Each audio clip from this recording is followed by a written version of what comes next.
Saya ingatkan kalau terang lo, kalau mau jadi tentang pangeran, pokoknya terutama itu masalah fikihnya. Ya.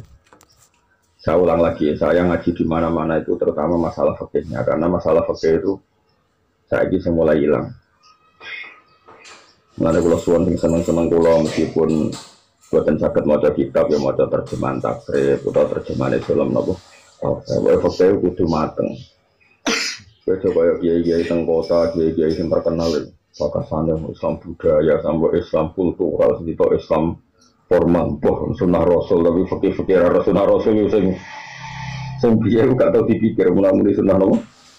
Rasul kamu tandai salah satu sikap.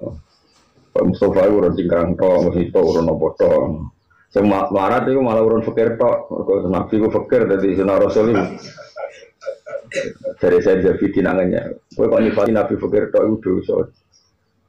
Betul ada hadis ahyini miskinan wa amitni miskinan. Tapi wasofahu wa ta'ala bi annahu wa wajada alam yajidka yatiman fa wa wajadaka dolan fahada wa wajadaka ailan fahum mana ngaji ben hatam saiki sifatnya Allah tentang Nabi itu kan tahu Nabi itu tidak ngerti ngaji yang jenenge pertama jadi Nabi kemudian Allah dawuh fahada kemudian diberi apa petunjuk maknanya dipandu jadi orang top orang pintar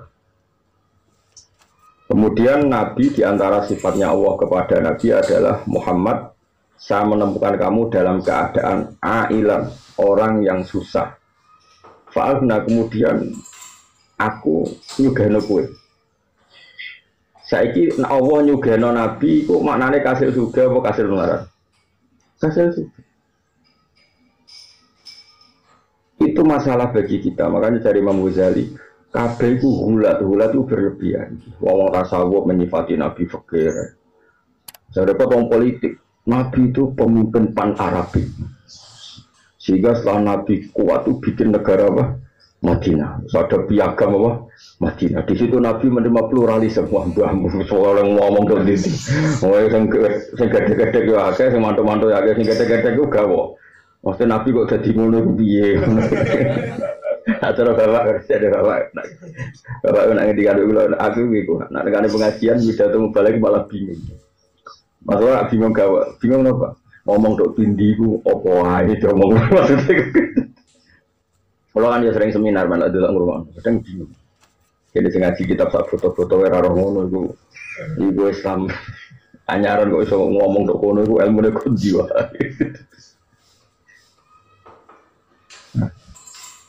aku jadi mbek pangeran ya jadi kelirunya kita semua kita firqah apa saja itu terlalu ora tahu sinau fikih gak sinau fikih terus sinau sejarah akhirnya mengintervensi satu figur itu terserah sing nulis yang Nabi kok disifati presiden pan Arabik terus menerima pluralisme yang Medina ora mungkin khusus Mekah Medina itu ana ayat innamal musyrikuna najatun fala yaqrabul masjidal haram ba'da amihim jadi mungkin terus doa dan hadis nih gini. Bukan sama saya hitung satu-satu. Kata Imam Ghazali, fikir itu baik karena meringankan hisab. Tapi problemnya adalah Allah kadung wajibno zakat. Zakat itu ya kira-kira saya kebayang misalnya kalau bolak-balik matur misalnya isruna miskolan 20 miskol sama dengan itu 40 sekitar 85 gram, benar? 85 gram. Misalnya digawe ikhtiar 80 gram. 80 gram kalau 1 gramnya 500.000 kan berarti 40 juta. Jadi orang kalau punya harta nilainya 40 juta dalam perdagangan atau dalam apa itu zakatnya benar? Rubul apa? Usyur. Saya ulang lagi ya.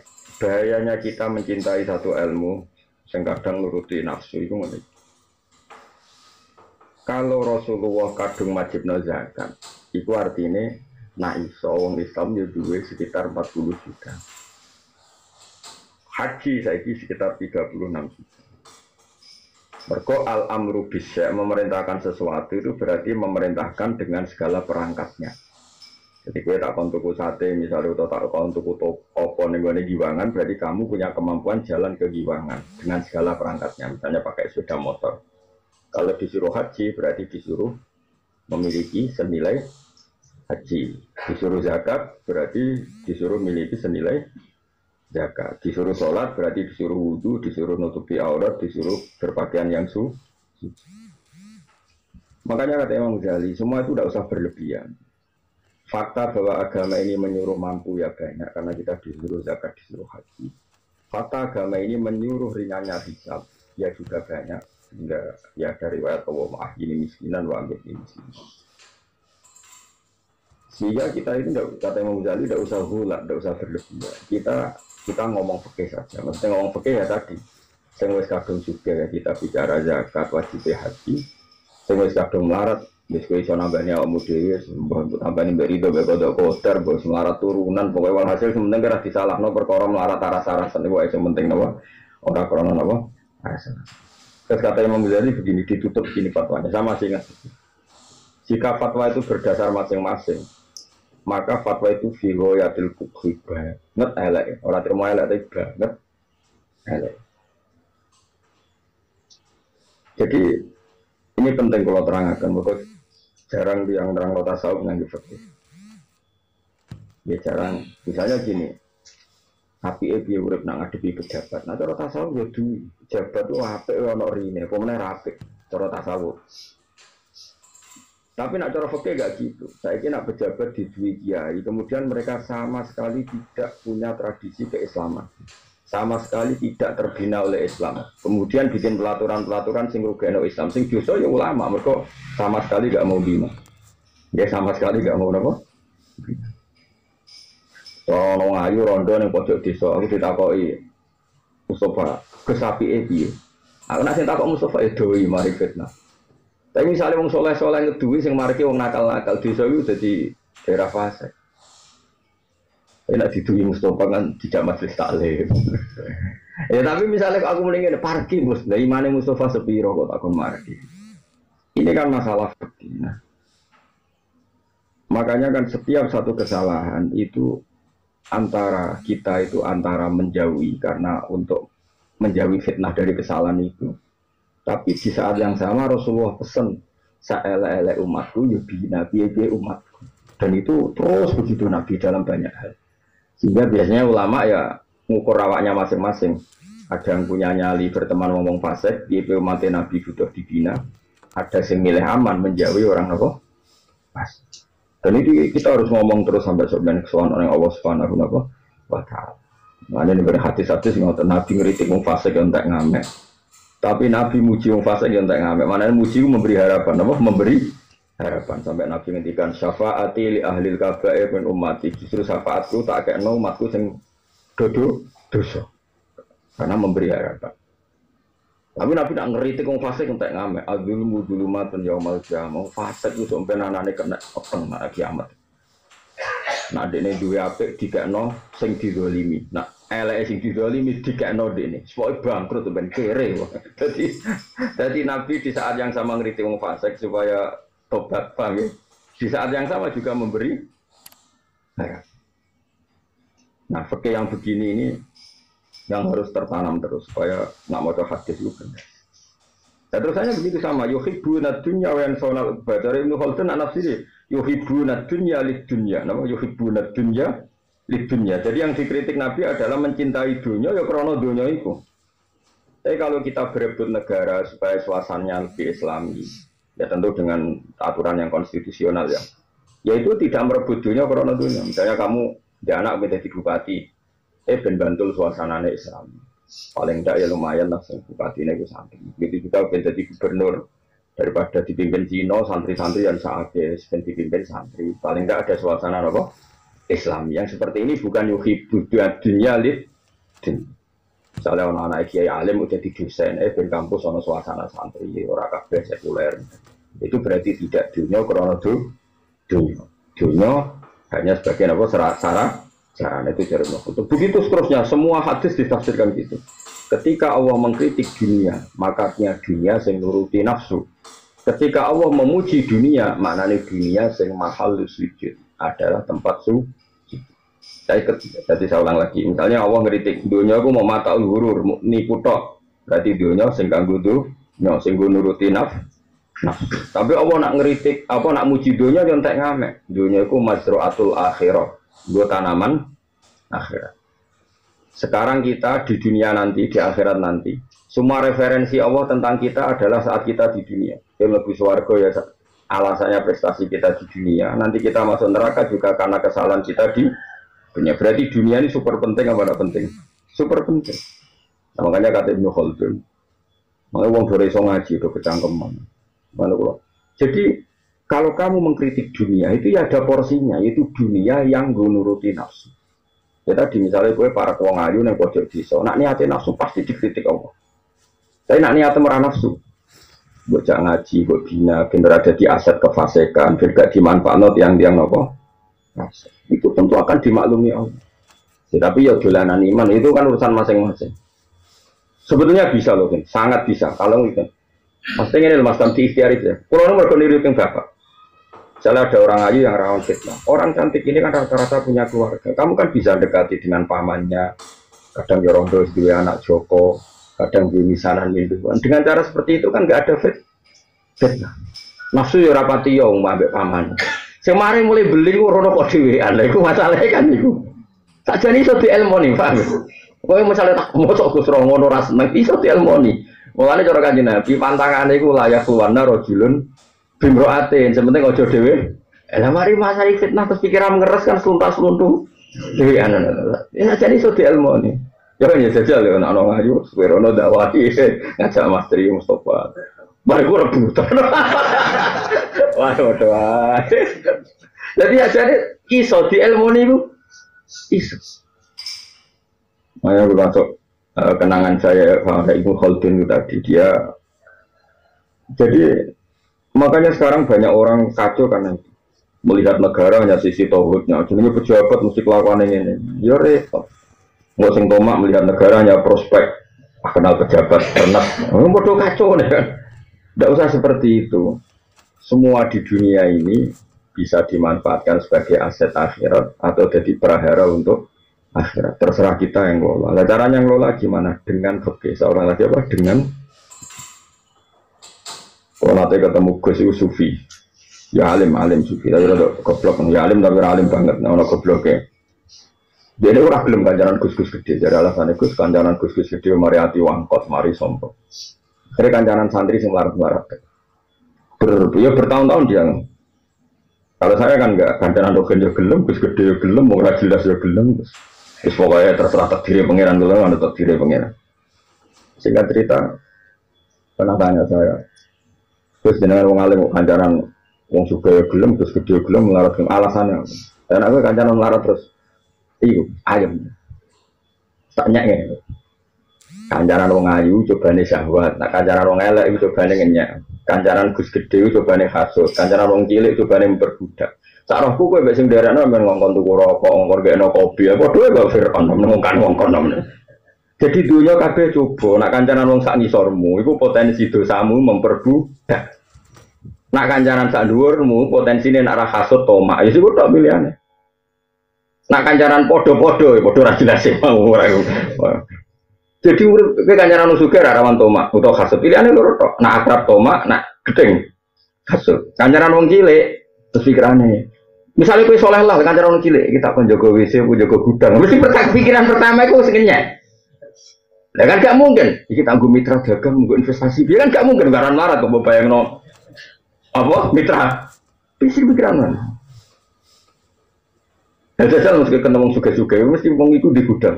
Pak kalau butuh pekerjaan mesti ide-ide gudang, gudang kok tak kon jaga gudang apa jaga WC. Kan gak mungkin potongan kue apa dadi direktur pemasaran. Wah, rai ini gak mayono kan. Artinya manusia itu nah terus masa terus tobat. Berarti kalau dosa, sekarang dosa.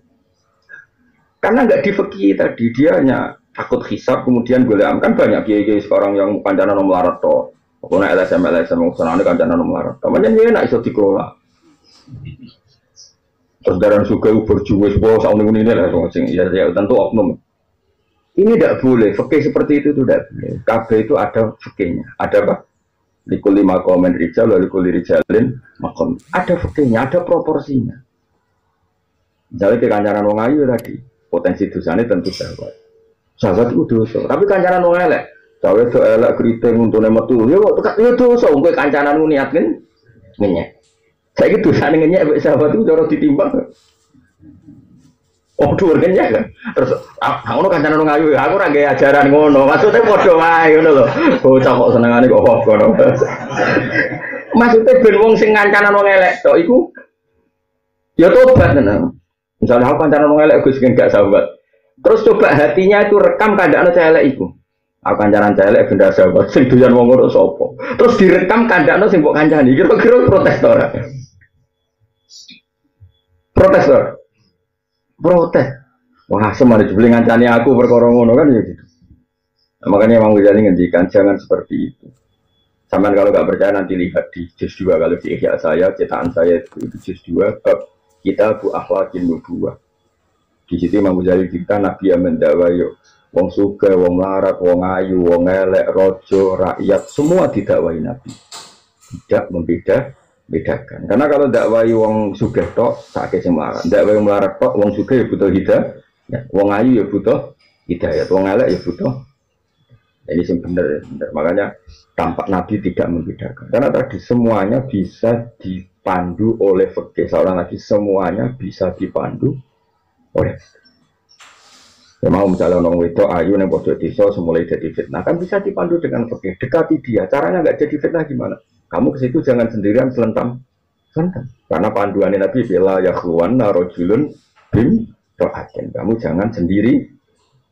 Misalnya ya mulai diperkenalkan Pak di pamannya sehingga kalau mau nakal terkontrol oleh keluar. Jadi masalahnya kan kue mau dekati tanpa fikih. Pemandunya ya nafsu aja. Atau kue cuci tangan sama sekali nggak peduli.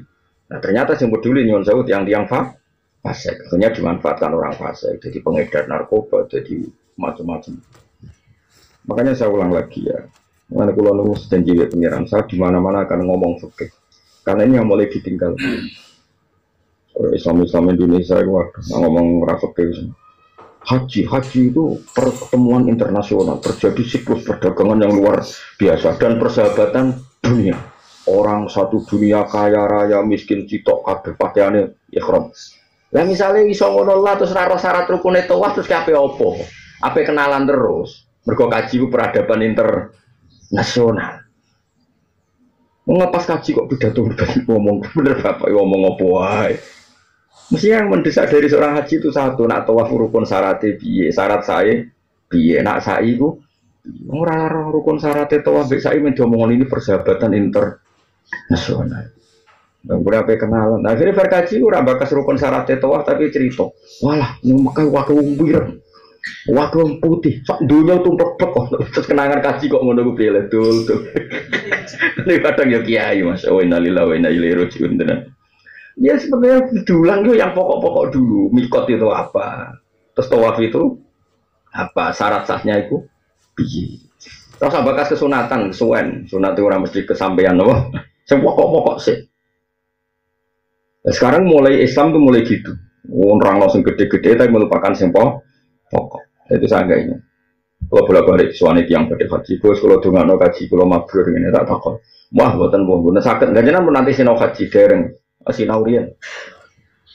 Kalian kiai itu ini ada sampai saya tombol sampai belajar. Kue dongakno dekne kaji mabrur kaya wong ape numpak sepeda motor rapati iso. Kulo dongakno selamat. Mungkin nggih kulo dongakno wong numpak sepeda motor rapati iso kok bakat selamat. Jadi selamat itu sausé iso numpak sepeda motor lagi dongakno. Selamat tuh numpak rapati iso kok dongakno. Selamat. Itu kalau kowe ngecol anakmu lagi numpak sepeda ontel rapati iso ra mbok tugore iso nang berangkat tak dongakno selamat. Yo kalau wong rukun syarat kaji ra iso kok dongakno kaji mab. Nah, itu kalau ana wong rong pati iso salat, yai. Dongakno ge salat kula ditampi. Oh iya cum. Mestine ya latih sik. Lah roh carane wudu dereng. Roh carane itu maneh dereng. Tapi sebenarnya tak dongakno ditampa. Yo kiai sarap. Jadi semuanya itu harus dikawal dengan fikih. Lah cobane wong saiki ora seneng ngomong fikih. Senau iki bisa wong saiki parah. tokoh-tokoh sekolah nusus. Oh bolak balik jadi tidak acara-acara konsorsium popo sing engke seminar popo. Hikmah sholat orang hikmah itu orang penting sah orang fakih. Sesuai hikmah kok senam yoga, ngono nih. Aduh mata wong rukuk peregangan takbir mbah kono ambil napas sesuai sholat kok senam apa? Yoga. Kado tak. Ya bener pengiran gawe gerakan sholat ono hikmah, tapi nak ke hikmah anu kok koyo senam apa? Apa sok takbir kene mbek apa diniati ngambil apa? Pernafasan. Engko rukuk diniati apa? Peregangan. Ah engko terus ana sing cangkem melek, wah tanpa sholat pun saya bisa ngatur semua itu. Saya kira mau dadi yoga tok malah repot. Mana kula yo bingung dadi wong alim yo bingung. Ape ra setuju piye pengiran gawe gerakan ono hikmah? Setuju kok sholat koyo senam apa? Nah, kita kok itu, gue berapa kali itu? Gus ini ada acara gini-gini, jangan diminta ada acara apa, senam yoga. Iku rata ngemelek, gue ngeleng nawang penuh aneh-aneh. Ya biasa lah, takbir. Hikmah itu ya pangeran ngutus mesti ono hikmah. Ya semua air usah, hikmah takbir ya. Merasa nak Allah paling gede, kita bawa kawula, pesungkem neng pangeran. Itu mesti ya itu. Nak hikmah fisik ya mbak. Mereka suatu saat nak ditanya ini kira saya jawab. Ono wong sholat terus tapi stroke, atau sholat kok sehat. Berarti fungsi kesehatan sholat perlu dipertanyakan. Malah repot nak kita kon ya. Tapi nak kayak aku kan rara terus. Gunanya sholat apa? Ben kita kaulane pangeran. Karena ada iso. Rara salah. Oh. Gunanya sholat apa? Ben sujud yang pangeran sini kaula kok kumo luhur ben sungkem. Karena kalau hikmah sholat terus kira kalau sholat terus pelarat. Kira sholat. Juga malah reso jawab satu terus. Mana aku lara tahu promosi duka gampang nulis. Kalau di konco duka itu ya kalah juga masih rata tahu. Duka. Harus. Pokoknya difakir mawon difakir. Ya jadi kalau balik mana lagi. Semua kritiknya Rasulullah Shallallahu Alaihi Wasallam nenggone dunia, gimana nih dunia sing jadi tempat nurutin apa nafsu. Tapi nak dunia sing jadi tempat sujud, tempat ibadah, tempat kita mensiarkan Islam. Maka itu dunia sing barokah, dunia sing disebut masroatul akhirah. Jadi tanduran apa?